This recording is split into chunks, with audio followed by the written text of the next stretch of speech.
Bonjour à tous, chers abonnés, chers amis. Voilà, on se retrouve pour démarrer les pilotages consistant en le fait de normaliser, harmoniser les relations de couple. Voilà, donc nous abordons aujourd'hui le premier axe de travail qui concerne la sphère des prédispositions et qualités intrinsèques permettant justement de développer des relations harmonieuses, supposément. Voilà, donc c'est parti. Vous vous placez en état de concentration. Vous pouvez utiliser le PRQ qui est à disposition sur la chaîne, ou bien pas, juste en vous promenant dans la nature, en faisant ce que vous souhaitez. Vous pouvez également utiliser votre propre PRQ. Je pense que si vous en avez déjà un, vous le savez. Le mien est actuellement allumé en mode 3, ce qui n'est pas souvent en mode 3. Ça secoue beaucoup.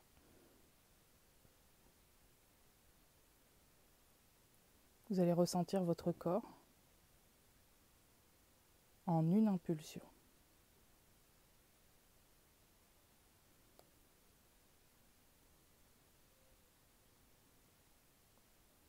Vous allez rentrer à l'intérieur de votre cœur, de votre âme.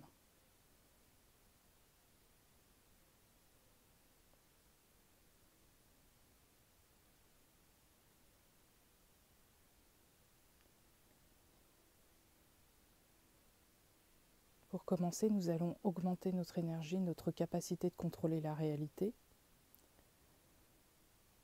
Bien sûr, tout élément de la réalité extérieure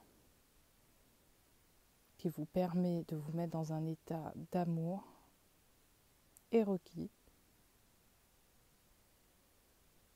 Pensez à ce qui vous met dans un état d'amour absolu. Est-ce que c'est vos enfants, votre partenaire de vie, vos parents, vos enfants, la nature, un quelconque objet que vous aimez? Je vous ai dit, l'amour est partout. Parce que Dieu est partout, tout simplement.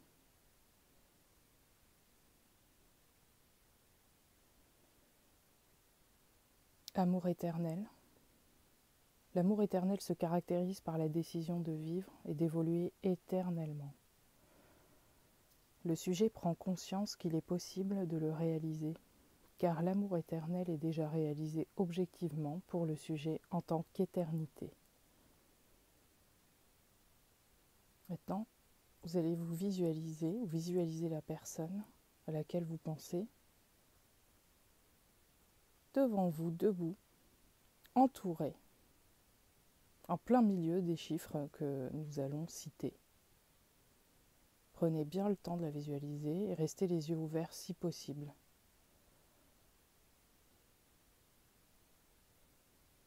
Amour éternel, 8, 8, 8, 9, 1, 2, 8, 1, 8, 8, 4, 8.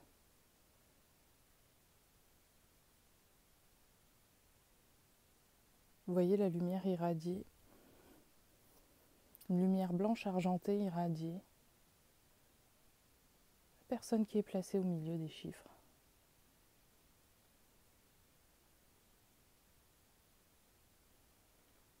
Nous allons maintenant démarrer les pilotages successifs permettant de développer ses qualités personnelles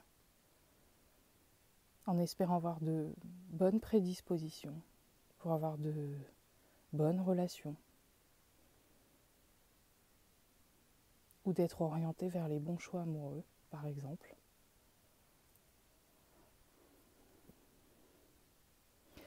Toutes les séries numériques de ce présent pilotage sont issues des séries numériques pour la normalisation psychologique de Grégory Grabovoy, donc œuvre éditée en langue française en 2003 par Saint-Germain de Moria. Ici, nous collectons des séries numériques se trouvant sur les 2 tomes. Nous allons maintenant auto-actualiser la personnalité. L'auto-actualisation, c'est l'aspiration de l'être humain déterminé à développer ses capacités personnelles au maximum. 3, 1, 9, 6, 1, 2, 7, 1, 9, 8, 4, 9. Toujours visualiser que vous êtes au milieu des nombres ou que la personne à laquelle vous pensez est au milieu des nombres.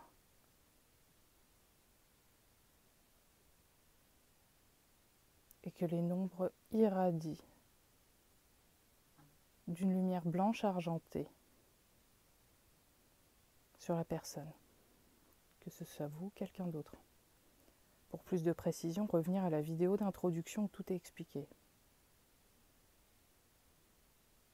Personnalité, auto-actualisation.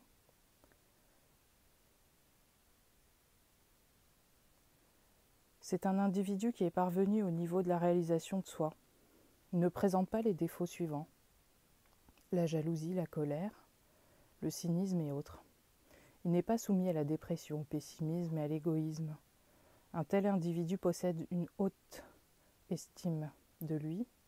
Il est simple, tolérant à l'égard des autres, indépendant par rapport aux conventions sociales. Il a un sens de l'humour philosophique et il a tendance à éprouver des sentiments de pointe, comme l'inspiration, etc., etc.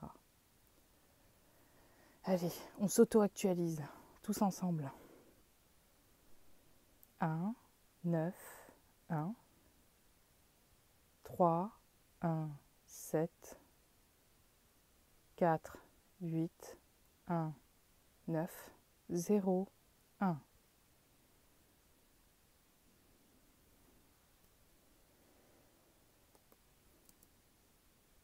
Il paraît nécessaire de travailler sur l'autocompréhension qui est la tentative de comprendre sa propre vie, ses motifs, l'activité visant à harmoniser la personnalité dans sa totalité. Je pense que quand on se connaît bien soi-même, on sait où est-ce qu'on va. Ayons de l'empathie, de la compréhension déjà pour nous-mêmes. 5, 4, 9, 3, 1, 7, 8, 1, 9, 4, 9, 6, 1, 4. Lorsque l'on souhaite harmoniser une relation quelle qu'elle soit, et aussi une relation amoureuse, il est évident qu'il faut que nous soyons alignés avec nous-mêmes. Et parmi l'idée d'être aligné avec soi-même, nous allons comprendre qu'être sur son chemin de vie est vraiment très important. Lorsque nous sommes réalisés, auto-actualisés, et que nous sommes sur notre chemin de vie, nous sommes probablement plus disponibles à développer des relations harmonieuses avec les autres, et plus particulièrement avec un ou une partenaire de vie. Le chemin de vie, c'est le concept général scientifique assez large qui décrit le progrès du développement individuel de l'être humain. Ce terme est souvent utilisé comme synonyme des notions temps de vie et cycle de vie. Mais leur contenu reste différent. Alors, appelons à être sur notre chemin de vie, tant sur le plan personnel que professionnel, mais aussi sur le plan amoureux. Être sur son chemin de vie sur le plan sentimental et amoureux est aussi une question importante. Chemin de vie, 5, 9, 8, 7, 9, 8, 1, 4, 9, 5, 1.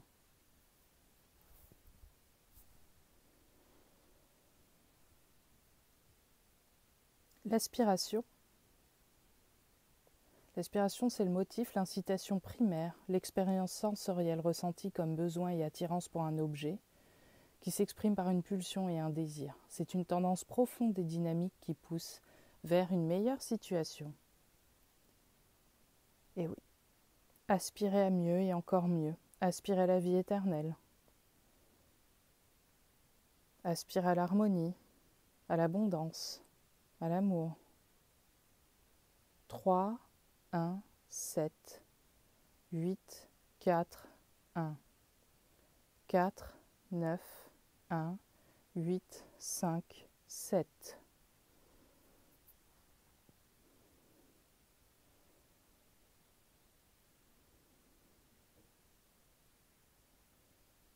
Il m'a paru également important de travailler sur la notion d'autonomie. Nous reviendrons sur les dépendances plus tard, mais la notion d'autonomie me semble essentielle. Parce que nous devons être autonomes, autant sur sa vie en général, dans sa vie en général, que dans le cadre d'un couple. On a tous connu des moments ou observé des moments où une certaine forme de dépendance se met en place entre deux individus, ou bien un manque d'autonomie peut paraître peut-être quand on se répartit les rôles. Mais c'est peut-être pas pour cela qu'on va utiliser ce pilotage. Alors selon la définition de Grigory Grabovoy, l'autonomie est la propriété généralisée de la personnalité qui se manifeste par l'initiative, la criticité, l'estimation de soi adéquate et un sens de la responsabilité pour son activité et son comportement. Alors les notions d'autonomie, d'initiative, de criticité et d'estimation de soi me semblent clés. Vous serez d'accord que dans de nombreuses relations interpersonnelles, il peut y avoir des notions de déresponsabilisation face à l'autre. Autonomie, 5, 9, 8, 6, 4, 1, 7, 1, 8, 9, 4, 8. Notez que la lecture des définitions des séries numériques que je fais en plus vous permet de comprendre pourquoi nous utilisons cette séquence numérique. Et notez également que la définition elle-même contient la lumière informationnelle permettant également de travailler, autant qu'avec les séries numériques, d'où l'importance de les citer et de comprendre pourquoi on les utilise. Poursuivons. La biophilie. Pourquoi la biophilie ? La biophilie est l'orientation liée à un mode de vie qui se manifeste par amour de la vie et tout ce qui est vivant par aspiration d'aimer, de créer. Alors cela va de soi que la biophilie a une importance capitale dans ce cadre. C'est l'amour de toute chose que Dieu a créée, qui contribue tant à être sur son chemin de vie qu'à être heureux. Biophilie, 4, 9, 8, 8, 8, 9, 3, 1, 7, 4, 2, 8. Confiance en soi, évidemment. Dans ce cadre-là également, la confiance en soi est importante. La confiance en soi est l'aptitude du sujet à résoudre des tâches complexes sans baisser le niveau de revendication à cause de la crainte de l'échec. La crainte de l'échec. Nous accorderons sur le fait que de nombreuses relations embryonnaires sont avortées en raison de la crainte de l'échec. Si le niveau de ses capacités est plus bas que le niveau requis pour accomplir une action prévue, il s'agit alors de la confiance excessive. Normalisons donc la confiance en soi, en nous. 5, 1, 7, 4, 8, 9, 7, 1, 9, 8, 4, 1.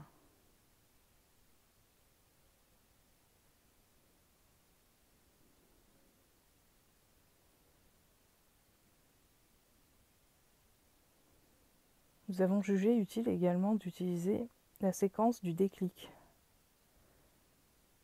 Le déclic est une nouvelle compréhension d'un problème, d'une situation ou de relation qui apparaît instantanément. Réaction intellectuelle qui permet de trouver une solution.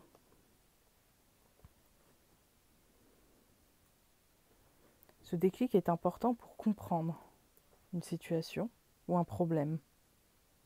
Il est évident que le déclic est nécessaire dans ces cas de figure, que l'on soit déjà en relation ou que l'on soit sans. Le déclic permettrait peut-être aussi d'avoir conscience des axes sur lesquels on doit travailler pour structurer sa conscience. Déclic 5, 0, 8. 1, 6, 1, 2, 1. 0, 9, 8, 1.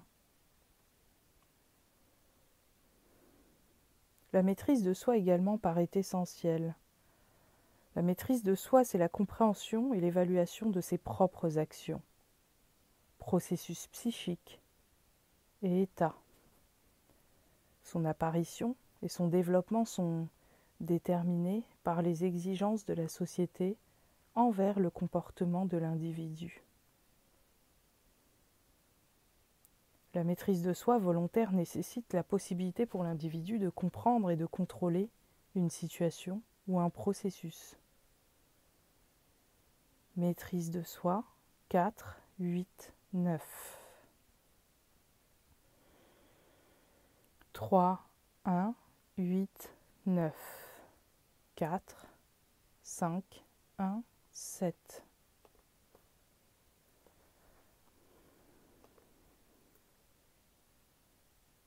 Bien entendu, dans une relation de couple, il paraît nécessaire de pouvoir s'affirmer.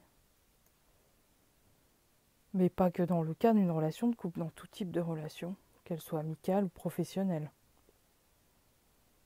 Évidemment, l'affirmation de soi est importante parce qu'on doit se respecter soi-même et on doit un tant soit peu éviter de se fondre dans l'autre. L'affirmation de soi, c'est le désir de l'individu d'obtenir et de maintenir un certain statut social.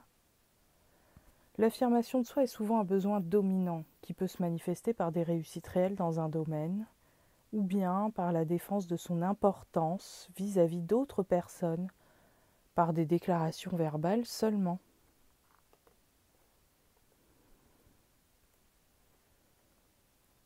Essayez d'imaginer toutes les situations où vous avez eu besoin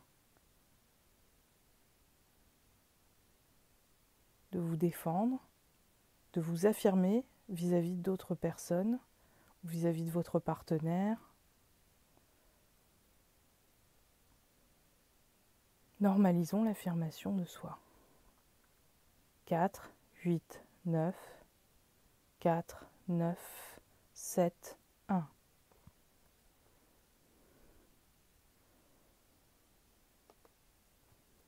Évidemment,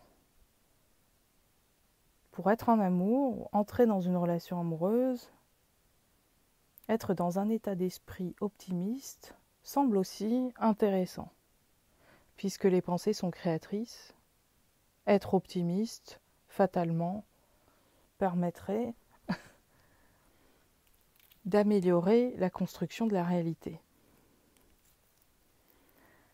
Selon Grabovoi, l'optimisme est un état d'esprit qui reflète le développement équilibré de tous les processus psychiques et qui assure une attitude positive envers le monde, la foi dans les êtres humains, leur force, la confiance en soi et ses capacités.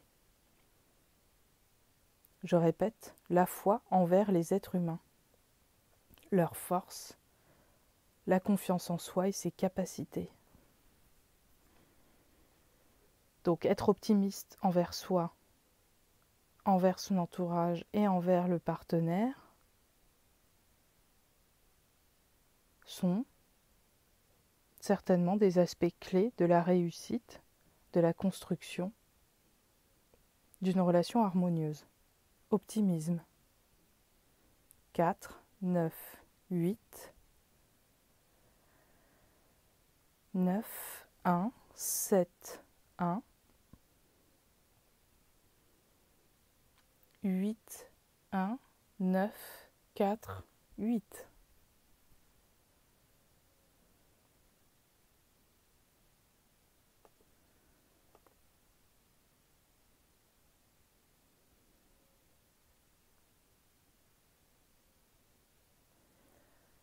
Une autre qualité qui semble nécessaire à la réussite de ce projet, c'est l'empathie. Je pense que tout le monde serait d'accord pour dire qu'avoir de l'empathie entre deux personnes, pour l'autre personne, est un élément constitutif important pour la réussite d'une relation. Donc l'empathie, c'est la compréhension de l'état émotionnel d'un autre individu ou d'un groupe. Et à ce moment, l'attitude d'un autre individu se reflète dans la conscience individuelle du sujet.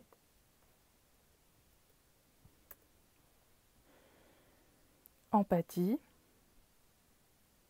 5, 1, 9, 8, 1, 7, 4, 8.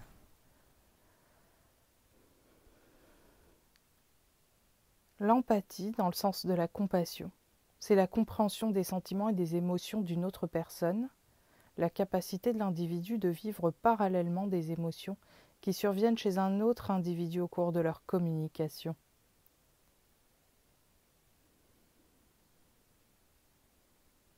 Donc la communication du couple est empreinte d'empathie. Ces deux formes d'empathie. 8, 1, 6, 4, 9, 8, 9, 1, 7, 3, 1, 4.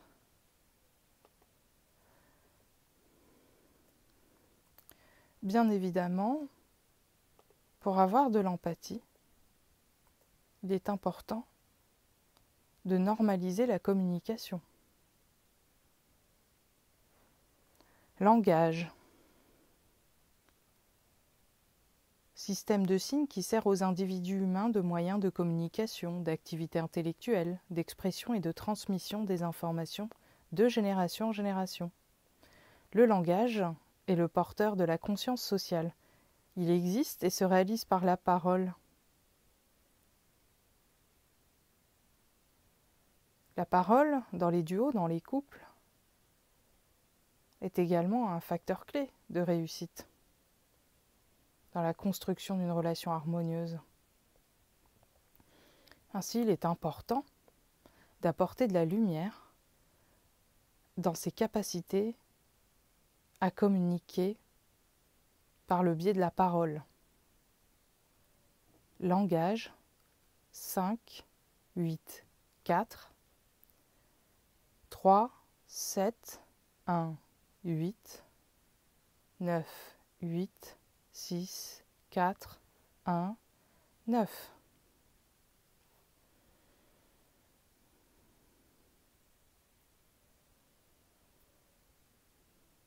En tant qu'individu,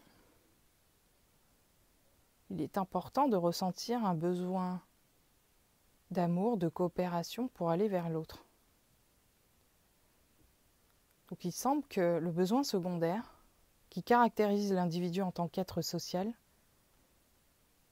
par exemple le besoin d'amour, de coopération, d'autonomie, d'agression ou de créativité, etc., sont aussi constitutifs du besoin d'aller vers l'autre et d'entrer en relation. Besoin secondaire 3, 9, 8, 0, 8, 1, 4, 1, 0, 1, 9, 1, 8.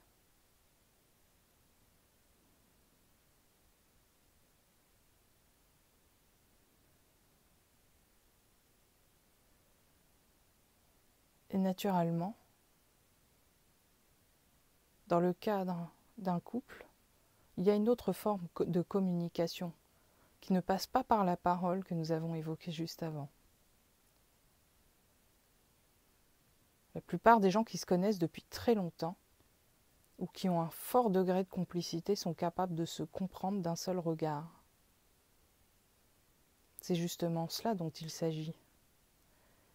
La communication non verbale, ce sont des gestes, des mimiques, des pantomimes et autres mouvements expressifs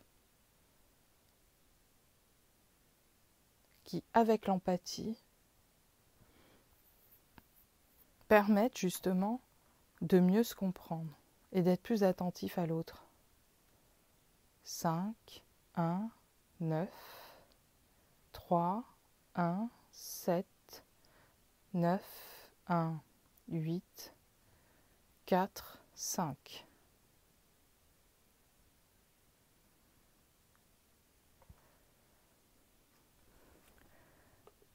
Étant donné le fait que nous sommes des individus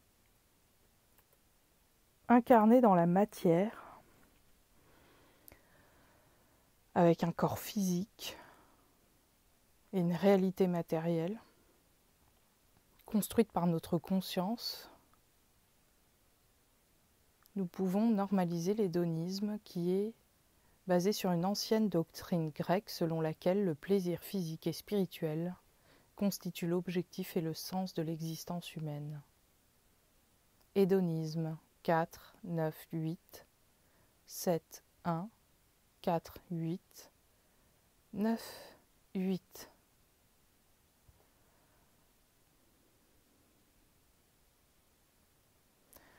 Pour finir,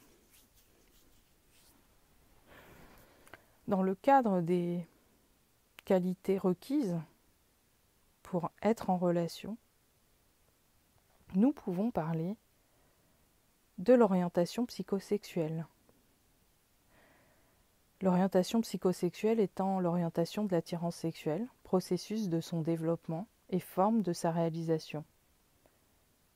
La formation de l'attirance sexuelle englobe la période pubertaire, entre l'âge de 12 et 18 ans, et l'âge ingrat, entre l'âge de 16 et 26 ans, et présente l'étape finale du développement psychosexuel durant laquelle se forme la libido platonique, érotique et sexuelle, ainsi que leurs manifestations respectives. Rêve platonique, galanterie, communication, fantasme érotique, caresse, jeu, fantasme sexuel, masturbation et début de la vie sexuelle régulière. Cette dernière séquence aurait très bien pu se trouver dans une autre sphère, mais nous choisissons de la placer ici. Car cette séquence numérique appartient à la construction du soi. Orientation psychosexuelle, 6, 1, 7, 8, 1, 9, 1, 4, 8.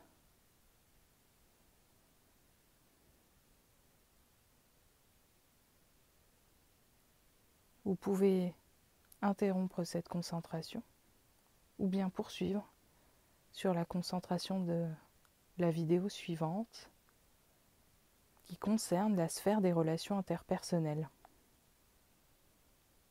Nous allons donc, dans la vidéo suivante,